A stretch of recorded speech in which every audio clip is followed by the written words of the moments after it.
Short बघून जात आहे तर थांबा. हां, फुल deep cleaning only long video तुमच्यासाठी. सगळ्यात पहिल्यांदा गुड मॉर्निंग टू एव्हरीवन आणि वेलकम टू माय चॅनल. आणि जर तुम्ही नवीन असाल तर सबस्क्राईब करून ठेवा, कारण की असेच लॉंग व्हिडिओ मी तुमच्यासाठी घेऊन येणार आहे. तर सगळ्यात पहिल्यांदा ठरवलं होतं की मी फक्त विंडो क्लीन करेल, पण नंतर समजलं विंडो क्लीन करताना नेट असताना पाणी टाकलं तर विंडोपेक्षा नेटच जास्त खराब होणार. म्हणून मग नेट पूर्ण काढायला घेतली. नेट पूर्ण काढून घेतली तर खरं, पण आता असं समजतं की आहे ना, ते खिडकीपेक्षा ना ती नेटच जास्त खराब झाली होती. पण बरं झालं की मी ते डबल काम माझं वाचवलं, की नेट पण परत काढा, परत ते पाण्याने खिडकी पण परत वॉश करा, हे डबल झालं असतं. तर मग हे सगळं करण्याआधी मी पाण्याने तर सगळी गॅलरी खराब करणार होतेच, म्हटलं झाडांना पण पाणी घालूयात, का तर कुंड्यांमधनं थोडंफार लीक होणारच आहे. म्हणून म्हणलं तेवढं उरकून घेऊ, मग आता खिडकी क्लीन करायला घेऊयात.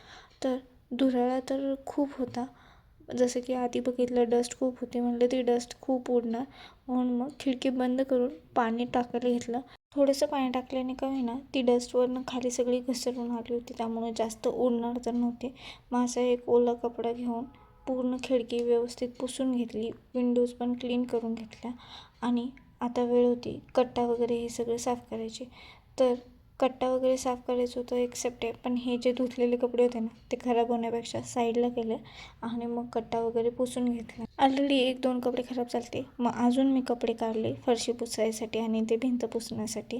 तर भिंत पुसायला एक वेगळा कपडा घेतला, कारण की आहे ना खिडकीच्या डस्टमुळे तो कपडा खूप खराब झाला होता. मग तेच कपडे किती पण पाण्यातून विसळले, पण ते काही नीट होणार नव्हते, प्रॉपर वॉश करायला लागणार होते. म्हणून नवीन कपडे यूज करायला काढले मी इथं.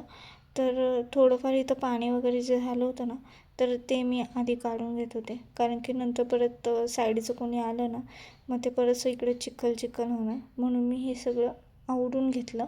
आणि तेवढ्या वेळात मग म्हणलं की आता हे पुढून पण सगळीकडनं आवरून घेतलं पाहिजे, का तर ह्या साईडनी तर सारखं जास्त ये जा होणार, कारण वरती जायला आणि खाली जायला हाच एक पोर्शन आहे जिथून यायला जायला होत असतं, म्हणजे रस्ता आहे तो तिथं.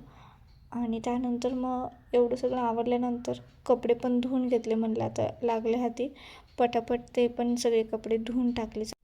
तर कपडे वगैरे इथं क्लीन करून झालं होतं आणि आता कपड्याचं पण पाणी निथळणार होतं, पण मी त्यासाठी ऑलरेडी खाली कपडा टाकणार आहे, की जेणेकरून ते पाणी निथळून तिथल्या तिथंच सुकून जाईल असं.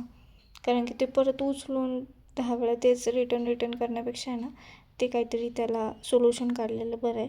तर कधीही कपडे निथळत असेल ना तर खाली एखादा कपडा टाका, ते पाणी त्या कपड्यावरती पडून राहतं. आणि अशा तऱ्हेने बाहेरचं क्लीन करताना घरामध्ये पाणी आलं होतं, तर ते पाणी तर खूप आलं नव्हतं, थोडंफार होतं, पण म्हणले ठीक आहे चलो, हे सारखं तर होणार नाही आहे, एखाद दिवस ठीक आहे.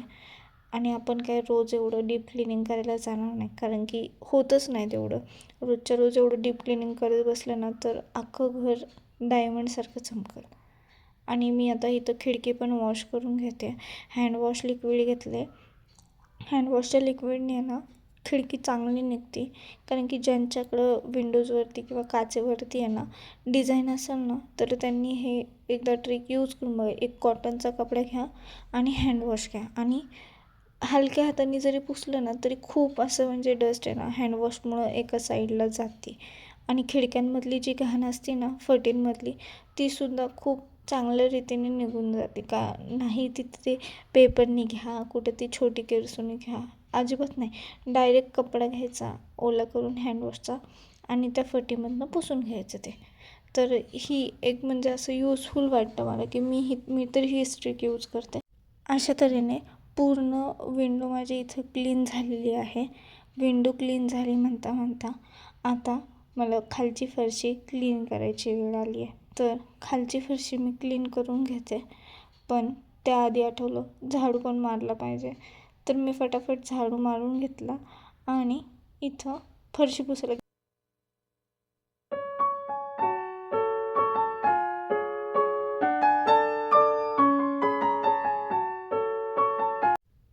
आता एवढे क्लिनिंग केले, थोडे घावणे बनवते स्वतःसाठी आणि हां, एकच चांगला झाला होता. नेल पॉलिशची एक ट्रिकचा व्हिडिओ अपलोड केला होता, ते नक्की सांगा कसं आहे. आणि सबस्क्राईब करा विदाऊट फिल्टर होम व्लॉग आवडत असतील तर. आणि एन्जॉय करा, माझे शॉर्ट्स व्हिडिओ येत आहेत ते. आणि लाईक पण करा. तर असं काही होतं माझं जळलेला घावन. भेटूयात अजून एक छान अशा व्हिडिओसोबत. तोवर चॅनलला लाईक करा, सबस्क्राईब करा आणि नोटिफिकेशन ऑन करून ठेवा. बाय.